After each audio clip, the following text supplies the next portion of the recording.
నీ జీవితం పట్ల దేవుని యొక్క చిత్తము, ఆయన ఉద్దేశము, ఆయన ప్రణాళిక తెలిసి ఉన్నట్లయితే అది భవిష్యత్తు పట్ల నువ్వు ధైర్యంగా వ్యవహరించటానికి ఆధారమవుతుంది. ఆ విషయాన్ని మీరు తెలుసుకుంటే బాగుంటుంది. ఎలా? ఇప్పుడు జాగ్రత్తగా వినండి. దేవుడు దావీదు పట్ల కలిగి ఉన్న ఉద్దేశం ఏమిటంటే అతడు రాజు కాబోతున్నాడు. దేశాన్ని పరిపాలించడానికి దేవుడు ఏర్పరచుకున్నాడు. ఈ దిన సేవకుని పట్ల దేవునికి ఉన్న ఆలోచన ఏమిటి? సేవ చేయాలి, దేవుని ప్రవక్తగా దేవుని వాక్యాన్ని ప్రకటించాలి. జరిగింది ఏమిటి? 12 సంవత్సరాల వయసులో జీవము కలిగిన దేవుడు ఎవరో నేను తెలుసుకోగలిగాను. 17-18 సంవత్సరాల వయసులో ఈ శ్రేష్టమైన పరిశుద్ధ గ్రంథాన్ని పట్టుకొని వాక్య పరిచర్య ప్రారంభించాను. 21 సంవత్సరాల వయసులో కల్వరి పరిచర్యను ప్రారంభించాను. అతి చిన్న వయసులోనే వాక్యాన్ని బోధించే బోధకునిగా, అతి చిన్న వయసులోనే ఈ సేవను ప్రారంభించే మహాకృప దేవుడు అనుగ్రహించాడు. కారణం తెలుసా? అది దేవుని యొక్క ప్రణాళిక. నాకు సూటిగా తెలుసు, స్పష్టంగా తెలుసు, దేవుడు నన్ను ఏర్పరచుకుంది సేవ చేయడానికి. కాబట్టే మరో ఆలోచన లేకుండా, మరో తలంపుకు తావివ్వకుండా, ఎన్ని శోధనలు వచ్చినా, ఉద్యోగ అవకాశాలు వచ్చినా, ఇతర దేశాలకు వెళ్ళి ఉద్యోగాలు చేసేటటువంటి మార్గాలు ఎన్నో తెరవబడినా వాటన్నిటినీ కాదనుకున్నాను. వాక్యాన్నే బోధించాలనుకున్నాను. కారణం ఏమిటంటే అదే దేవుడు నా పట్ల కలిగి ఉన్న ఆయన ప్రణాళిక, ఆయన ఒక ఉద్దేశం. సంగమా, దేవుడు నీ పట్ల కలిగి ఉన్న చిత్తము, ఉద్దేశము, ప్రణాళిక నువ్వు ముందుగానే తెలుసుకున్నట్లయితే నీ జీవితము ఆశీర్వాదకరంగా ఉంటుంది, ఇతరులకు ఆదర్శంగా ఉంటుంది. దావీదుకు దేవుడు ముందుగానే తెలియచేశాడు, నేను రాజుగా అభిషేకించాను, రాజు కాబోతున్నావు. రాజుగా పరిపాలన చేయాల్సినటువంటి దావీదును పరిపాలన చేయకుండా ఆటంకం వచ్చింది, అభ్యంతరాలు వచ్చినాయి. ఎవరి వల్ల? రాజు అయినటువంటి సౌలు వల్ల. రాజు అయిన సౌలుకు అస్సలు ఇష్టం లేదు దావీదు రాజుగా పరిపాలన చేయటం. కారణము, తాను తప్పుకుంటేనే కదా దావీదు పరిపాలన చేయగలిగింది. సౌలుకేమో తప్పుకోవడం అస్సలు ఇష్టం లేదు. కాబట్టి ఏం చేశాడు? దావీదు బ్రతికున్నంత కాలము తన పరిపాలన సవ్యంగా ఉండదనే భ్రమకు లోనై దావీదునే చంపాలని చెప్పి ప్రయత్నం చేశాడు. దేవుని చిత్తానికి వ్యతిరేకం సుమా. దేవుడు ఏర్పాటు చేసుకున్నటువంటి దావీదును చంపాలని ప్రయత్నం చేయటం సౌలు చేసినటువంటి ఒక దౌర్భాగ్యమైన ప్రయత్నం. పరిపాలన పక్కన పెట్టేశాడు, ప్రజల క్షేమాన్ని పక్కన పెట్టేశాడు, దావీదు మీద పగ పట్టేశాడు, దావీదునే చంపాలని పన్నాగం పన్నాడు. 10 సంవత్సరాల పాటు, సుమారు 10 సంవత్సరాల పాటు పరిపాలన పక్కన పెట్టేసి పగతో నిండిపోయిన సౌలు దావీదును చంపాలనే ప్రయత్నం చేశాడు. దావీదుకు ఒకటి తెలుసు, సౌలు నన్ను తరుముతున్నప్పటికీ, నన్ను చంపాలని ప్రయత్నం చేస్తున్నప్పటికీ ఏదో ఒక రోజు మాత్రం ఖచ్చితంగా నేను ఈ దేశాన్ని పరిపాలించే రాజునవుతాను అని ఖచ్చితంగా నమ్మాడు. కానీ సౌలు యొక్క పగ, సౌలు యొక్క పన్నాగము, సౌలు చంపాలి అనేటటువంటి ఆలోచన తీవ్ర స్థాయికి చేరినప్పుడు అరణ్యంలో తిరిగి తిరిగి తిరిగి తిరిగి ఆకలికి అలమటించిపోతూ, ఉండడానికి సరైనటువంటి స్థావరము లేక, పరిపాలన చేయవలసిన వాడు అరణ్యంలో పారిపోవాల్సి వచ్చినప్పుడు, పస్తుండాల్సి వచ్చినప్పుడు, పడుకోవడానికి కూడా స్థలం లేనప్పుడు, ఇక నా వల్ల కాదు అని చెప్పి దావీదు ఒక తప్పు చేశాడు, ఒక తప్పుడు నిర్ణయం తీసుకున్నాడు. ఏమిటి ఆ తప్పుడు నిర్ణయం అంటే, దేవుని ఆశ్రయించవలసిన దావీదు కాస్త ఫిలిష్తీయుల దేశానికి వెళ్ళిపోయాడు. అకీషు అనేటటువంటి రాజు దగ్గర ఆశ్రయం పొందుకున్నాడు.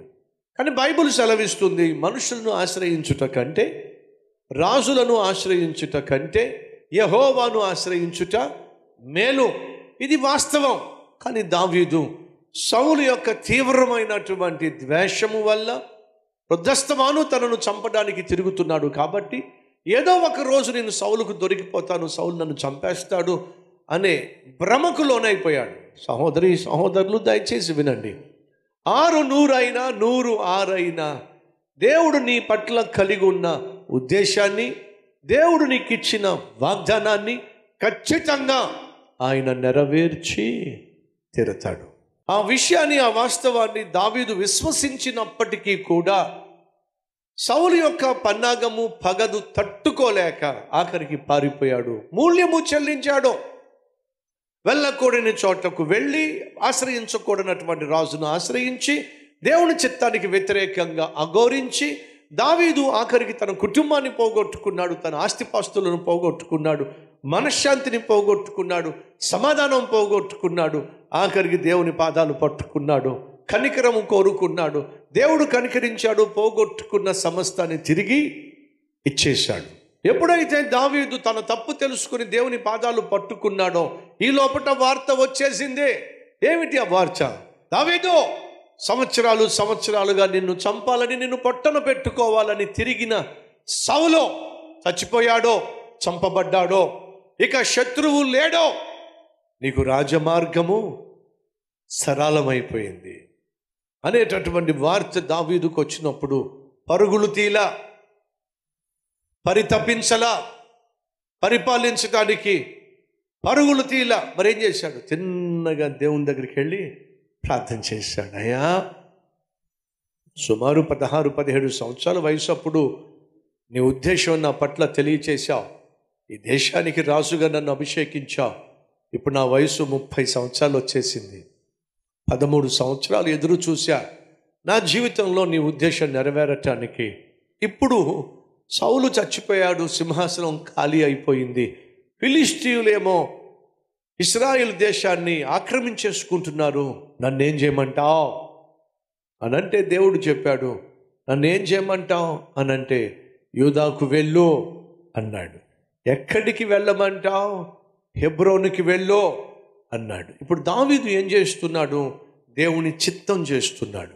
పరిపాలన ప్రారంభించక మునుపు దేవుని సహాయం తీసుకుంటున్నాడు. సహోదరి, సహోదరుడా, నువ్వు ఏ పనిని ప్రారంభించినా, ఏ ప్రయత్నం ప్రారంభించినా, ఏ ప్రయాణం ప్రారంభించినా ప్రార్థనతో ప్రారంభించు. దేవుణ్ణి అడుగు, దేవుని సహాయం అడుగు, ఆయన కాపుదల అడుగు, ఆయన ఆశీర్వాదం అడుగు. అది నీకు క్షేమం. దావీదు దేవుని యొక్క సహాయాన్ని కోరుకునే తన పరిపాలన ప్రారంభించడానికి ముందడుగు వేశాడు. ప్రతి ఒక్కరు ప్రార్థనలు ఏకీవించండి.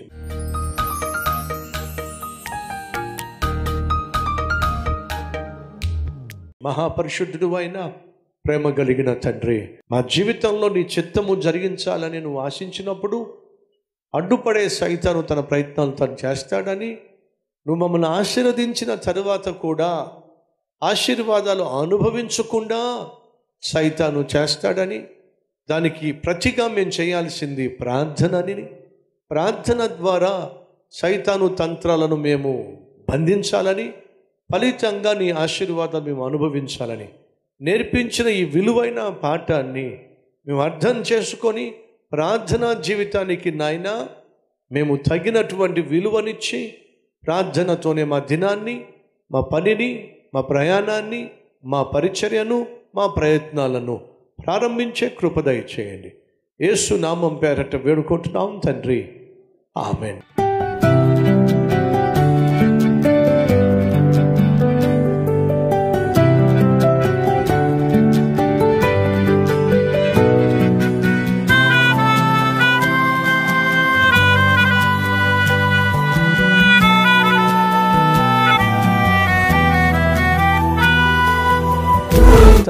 డైలీ డివోషన్ ఆశీర్వాదకరంగా ఉంటే 10 మందికి షేర్ చేయండి, లైక్ చేయండి, అలాగే ఖచ్చితంగా కామెంట్ పెట్టండి. మళ్ళీ రేపు ఇదే సమయంలో మరొక అద్భుతమైన డైలీ డివోషన్ మీ ముందుకు రాబోతున్నాను. అంతవరకు సెలవు.